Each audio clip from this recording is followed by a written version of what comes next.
Forgive my flubs, right? But that's the chase. In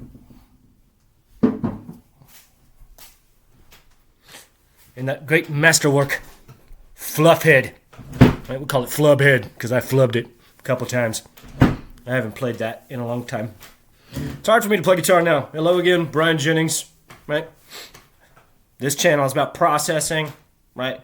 My diseased, pathological case study in clairvoyance and remote viewing of a relationship with Quentin Tarantino.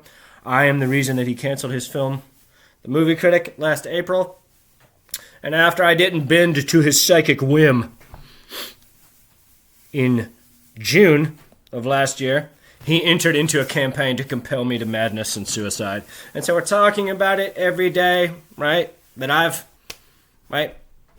reached out to the press, right? I've reached out to his agency and, said, what's the deal? What's going on here, right? They've all closed ranks. They're all sheltering evil, right? And so I've written a novel about my experiences. It's a novelization of my experiences, right? Quentin Tarantino's name in the novel is Alistair Hoffman, right? Right? Yes, after Crowley, right? The movie is called the book is called Building a Coven, right? And so perhaps this is his last movie in that way, right? If he really did sell his script. But I don't believe that, right? April Fool's joke, right? He wanted me to go, oh, it's so much bang. And then he could say, gotcha, right?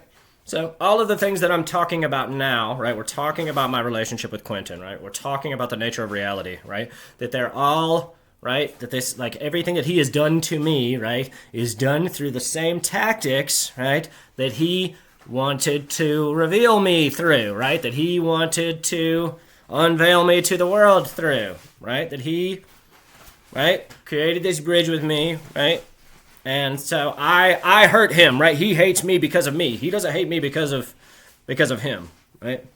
And so, right, I was arrogant, I was proud, right? I acknowledge that, right? I get it. Like, I failed the sorcery test. I failed the telepathy test, right? And so if anyone's been watching any of these videos, then if you've been paying attention, you know that I am the strongest clairvoyant of my generation, right? So it's just become a disgusting psychic siege, right? We both failed our tests, right?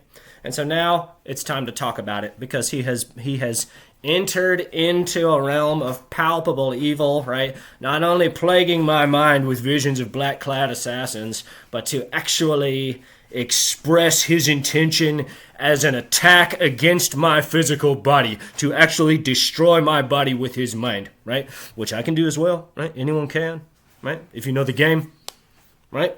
So, why did I play the chase? What does that have to do with it, right? What does Phish have to do with it, right? I wrote Transtasio. I wrote Phish. P.O. Box 4400, Burlington, Vermont, right? About reconciling with Quentin.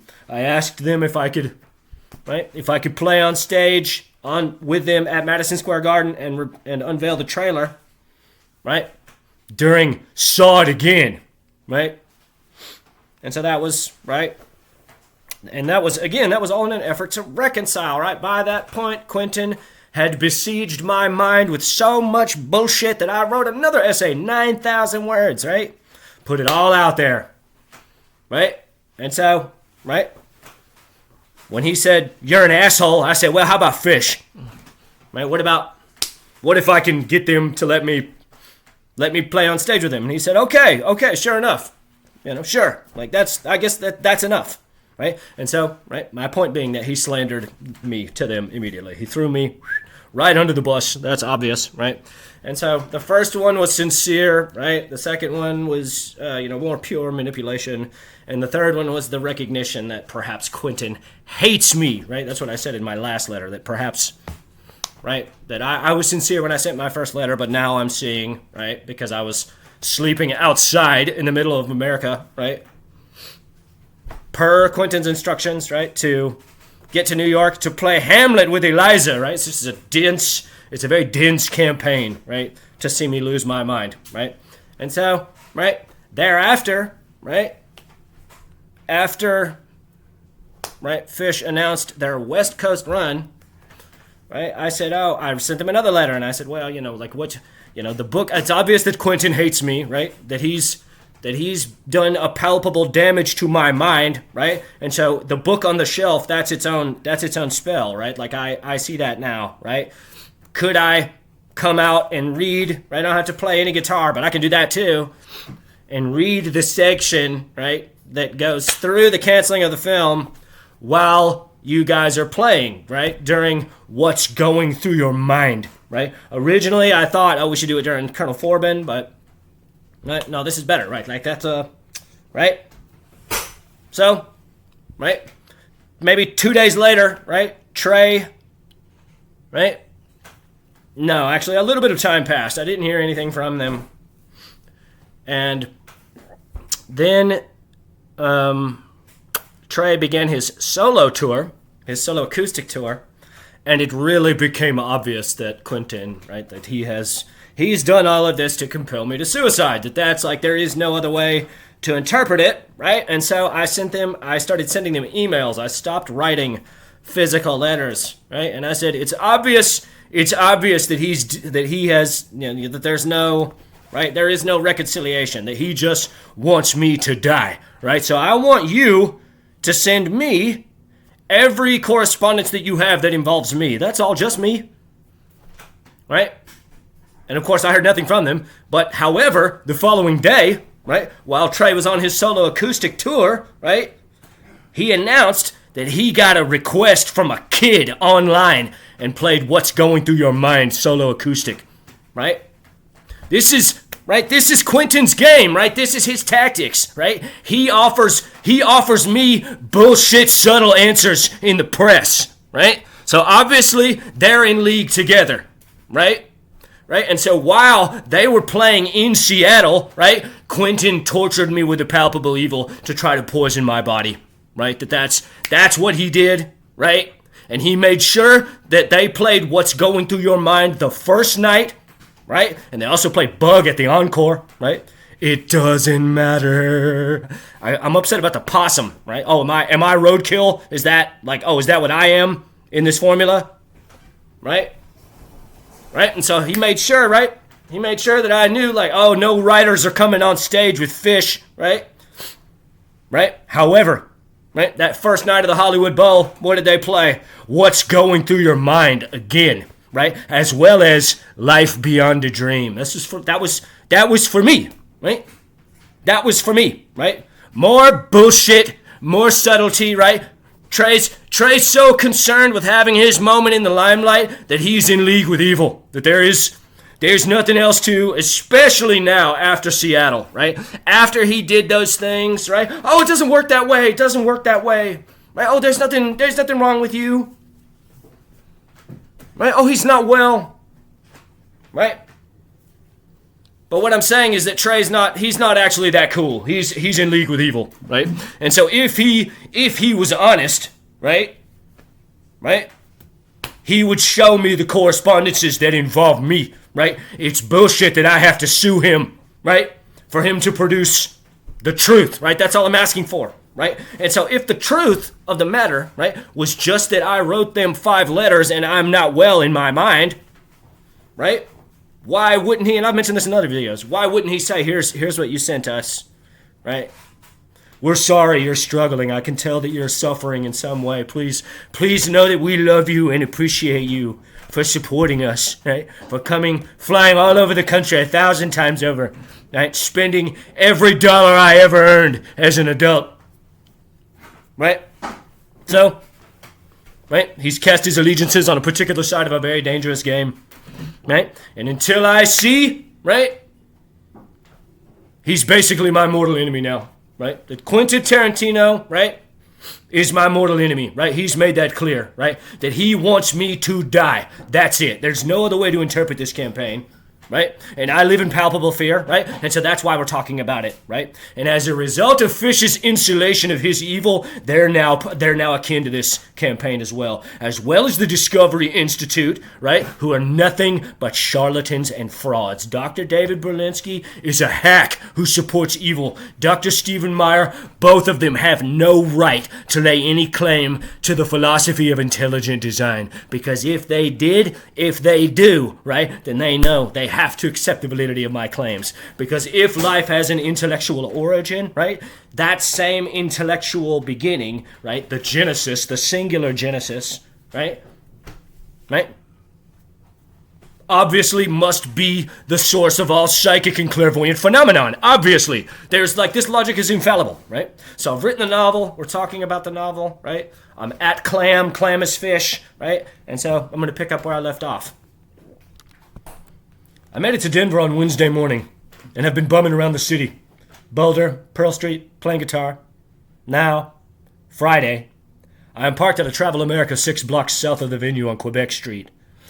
It is 2:50 in the afternoon. The lot opens in 10 minutes. I emerge from my truck, lock it up as best as I am able. Not that it looks appealing to any thieves, and begin walking north up Quebec towards the entrance. The walk is very Colorado, wide, horizontal, not vertical. The 6 blocks between reveal little of interest that does not blend in perfectly with the backdrop of the show. Tie-dye vans, dreadlocked children with foul mouths, converted school buses that give gonorrhea to anyone who sits on the fluid-stained furniture bolted through to the floor. This venue, Dick's Sporting Goods Arena, has become a legend in its own time. This is the place where the M show and where they spelled all those wonderful acrostics unfolded. A true elevation of form. Over the first 4 years, always the first night of the weekend, never duplicated, as is standard, never done anywhere else either. The first year I came was 2016, and though they spelled nothing all weekend, it has become a classic, with Sunday, September 4th, my birthday, being any number of fans' top show. The first 8 years they allowed camping on the practice fields, as the venue is a professional soccer stadium. Inside the campgrounds was an open-air drug market, wide open from start to finish. I can remember one night, the first year I attended, perusing the campgrounds, I came upon a dense coagulation of action. Some 30 people all hovering around a central area, inside of which is a small table with 2 stuffed animals, a fox and a bear. I approached to hear the Wookiee MC offer his pitch. Who will win, Swifty Fox or Cunning Bear? Fox versus Bear, who stands tallest? Who can withstand the vibration of life the longest? Taking bets, who's in? A guy produces $1. I put $1 on Bear. He takes the $1. Okay, folks, we got our first action. Who's betting against? Who's in? A guy produces a 10 as another girl approaches, the girl who bet first. A guy produces a 10 as another girl approaches, the girl who bet first. I put my last $1 on Bear. The guy says, 10 on Fox, motherfucker. He takes the bill. There it is, folks, 2 bets. $1 on Fox and 10 on Bear. Who else wants in? Who's betting? Come on, folks, we ain't got all night. An awkward silence pervades. I ask someone near me, what is it? He looks wide-eyed. Fox and Bear? You don't know? The auctioneer. No takers? No one else wants to bet? The guy next to me. This is some fucking good action. I smile and nod in slight confusion as the guy who placed the $10 bet says, fuck it, let's go. The auctioneer replies, but the guy cuts him off. Yeah, I know, fuck it, my $10 against her won. Who cares? Let's fucking go. A dull roar emits from the throng in exaltation. You heard the man, let's fucking roll. A girl next to the auctioneer picks up the fox as he picks up the bear. They turn them upside down as he says, count of 3. 1, 2, 3. They both push a button or lever on the underside of each animal, and they begin vibrating wildly. They place them on the table, and everyone begins hooting and hollering at their rapid undulations. Come on, bear! Fox, fox, fox, fox, fox, fox! A little over 1 minute passes before the fox falls onto his side and shuffles off the table onto the grass. The crowd erupts. Oh! The auctioneer, there it is, motherfucker! Game goes to bear! He hands the $11 to the girl. The guy yells, Fuck, let's go again! The girl who turned on the fox picks it up off the ground and sets it back on the table. I walk away as the auctioneer continues to spiel once again. I learned later that they cut holes out of the animals and shove vibrators inside of them, and whichever falls over first loses. These are the stakes. This is the game. Now, 5 years later, they no longer allow camping. In 19, which I was in attendance, the prairie dogs who nest just outside of the campgrounds were stricken with the Black Plague, and so the campgrounds were shut down. They said just for the year, but it is obvious they used that as an excuse to shut it down for good. Those shows were funny too. Clay offered lots of jokes about prairie dogs and the plague. During 45 days, he said, Taste the fear, for the plague is drawing near, and the like. So now we're all bound for hotels, or in my case, my beat-up truck in a truck stop parking lot. The parking lot is gravel on both sides of the venue and wraps around the complex of smaller fields used in youth leagues inside of Trenton Street, which runs parallel to East 56th Street before turning north and running parallel to Quebec Street before running into Prairie Parkway on the other side of the venue. East 59th Place runs through the lots on the south side of the venue, and East 60th Avenue also cuts through them on the west side but stops at the venue. Valencia Street runs through the field complex and is cut off by East 59th Street on the south side of the venue. One lot in particular, bounded by Trenton Street on the south, Prairie Parkway to the north, Victory Way to the east, and East 60th Avenue to the south is where the magic happens, where they allow vendors to clamor in the minute they open the lot to set up their tents or their food trucks and hawk their power for $1. I walk to the tent where I have to get tested for Rona. A pretty girl stands behind a table. You take cash? She shakes her head. Damn, really? Yeah, sorry, we don't accept cash. Guy next to me with his son produces a credit card. You got cash, right? Yeah, right here. He hands the card to the girl. Reward points, go for it. I hand him the $100. Thanks, man, I appreciate it. He smiles as he accepts the bill. No problem, dude, have a good show. He looks to his son. Come on, dude, let's go find Mom. They walk away as I watch her prepare the test. They shove the fucking shit in my nose. And those 10 minutes are some of the tensest I've experienced at the thought of not being able to go in. My friend Pickles, I know, just had to miss the gorge because she got it. But all is well. I got my wristband. Now I'm heading into the heart of darkness. My phone rings. Pickles, what's up? Ethan, what are you up to? I'm here, about to head into Shakedown. What about you? Yeah, we're already in here. I'm standing with Patrick, who's got his swag out on a table. Nice, whereabouts? Closest aisle to the venue, south side, near the corner. Cool, I'll be there in 5 minutes. In truth, many aspects of the culture seem abhorrent to me. Most of what we see here in our own little Babylon has little to do with the artistic light Clam offers the world, and everything to do with commerce. Sometimes, any number of times, I have seen true inspiration. Someone expressing the necessity of their soul through any medium. Music, painting, food. But when I walk through the mass and a guy shouts at me, $100 crystals, buy my $100 crystals. Hey, you, buy my large shiny rock. Tiny cereal spoons for your tiny cereal. Buy your tiny spoons for your tiny cereal here, $10. I cringe. As a spiritual creature, a psychic medium, I recognize the intellectual validity of crystals, the scrying stone. But that guy understands nothing. Therefore betrays the dignity of what he professes to trade in. Their ambitions are in no way rooted in truth, beauty, or goodness. I recognize money as a necessity. I am not naive. I suffer unduly as a result of my inability to make it. But it reads as gross to me in some way. And if I'm being honest, as that guy is overweight and does drugs all the time, I find it hard to believe he is digging in the dirt at 13,000 feet to procure those stones. Therefore, he likely purchased them from a slave labor mine out of Brazil at Amazon, and therefore is a complete fucking hack. Right where she said she would be. Pickles and the gang are set up on the edge of a table. I approach. Pickles, what's up? She gives me a big hug. Ethan, how are you? Come meet my friends. She points to a taller white guy with glasses, pudgy, a real flaming queer. This is Patrick. This is his stuff he's selling. And this, she points to another guy to Patrick's left, is John, and points to the last guy behind John. And this is Max. I shake hands with them. No grips of note. Nice to meet you all. Casting my gaze upon the table, I see a myriad of kitsch. Earrings of the bolt, unfortunate corpse's symbol, CNC cut plastic, neon colors, green, yellow, red, the full spectrum, as well as plastic penises. The dick jokes are honestly tired to me at this point, but this place has become an institution, so comes with the shows every year. I can remember in 17 while camping, these guys walking around with a boombox, blasting a tape of bad pop songs they re-recorded and changed all the lyrics to reference dicks. It was funny the first 2 times. I wanted to destroy that boombox by the end of the weekend. Pickles looks to me and holds her hand out. Here. She opens my hand. I open my hand and she drops a small thing into it. It's a small yellow baby. Thanks. Giving out babies. She holds another one out to a girl as she walks by. The girl opens her hand, accepts it, inspects it, and says, smiling, I don't know if I'm ready.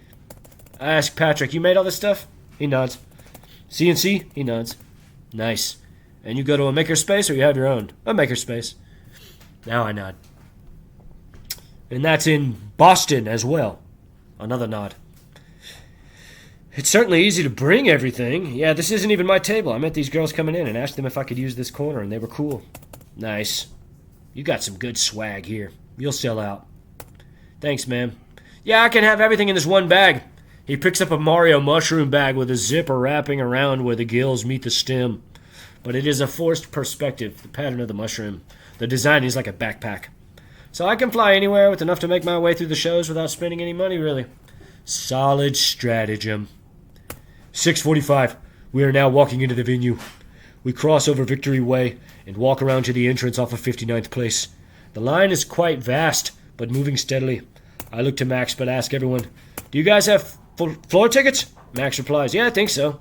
The cacophony of the line is a dull roar of incomprehensibility. Varying degrees of sarcastic shit-talking, mixed with equal measures of excitement and inebriation. I have yet to do any drugs. I have some 5 hits of dose left. We approach the ticket scanner, a pair of girls. I hold my ticket up, and she scans it with a device in her left hand. After scanning it, she marks a clipboard with a pen and stashes the device in her back pocket. Hold out your hand. I put my right arm in front of her. She pushes a floor wristband over my hand and leaves it loose on my arm. This is how other people get onto the floor. You give your loose wristband to someone else who takes it out and lets someone else wear it until they're back down on the floor, and the new person gives it back. Once inside, everything spreads out. The inside of the venue is open. It is technically an outdoor venue, but large tiered panels offer a crude covering of the roof. The entrances all lead to the top of the seats, and to get to the floor, you have to walk down the aisle, where openings are spaced out equal with the number of aisles. The guy checks our wristbands and lets us all pass into the floor, which is the field that the team plays upon, though they protect the grass by placing plastic flooring over it, reminiscent of extension cord trip guards used on construction sites. We adopt a spot not near the front, but not in the back either. Same side I was on at the Gorge. Keys and guitar. Patrick looks to me. So you were at the Gorge? I nod. Yeah, it's too bad Pickles got the Rona. Yeah, I was pissed. I'm surprised you didn't see them. Well, it's a big place. We were in the Gold camping.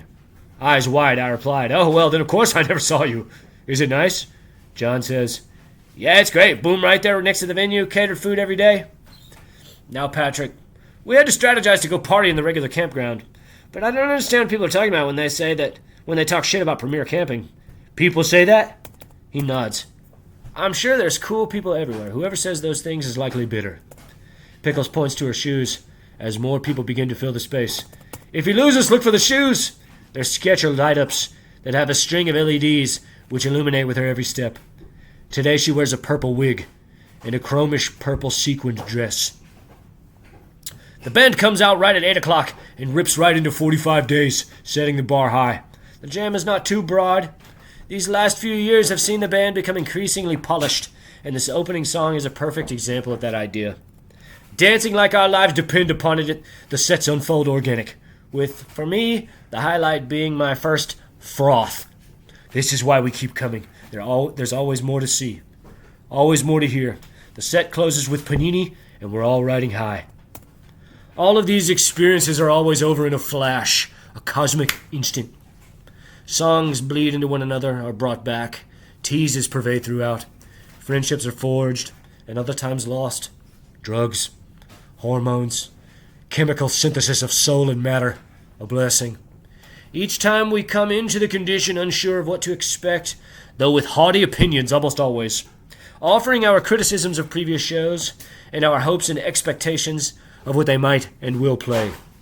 Endless iterations of, oh, they'll open with this, or no, it's got to be this, they played that 2 shows ago, or I'm still chasing this one, or they haven't played this since 2015, I want to hear that. They come back for the second set and start with a new song, Elevate Communion. Clam fans are the most ornery, persnickety fans in music. With the burden of longevity comes the burdens of expectation.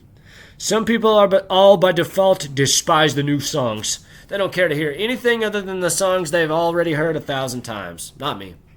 I won't say I enjoy every new song I hear, but often they end up growing on me, because they give us no choice but to hear them. It's not nostalgia.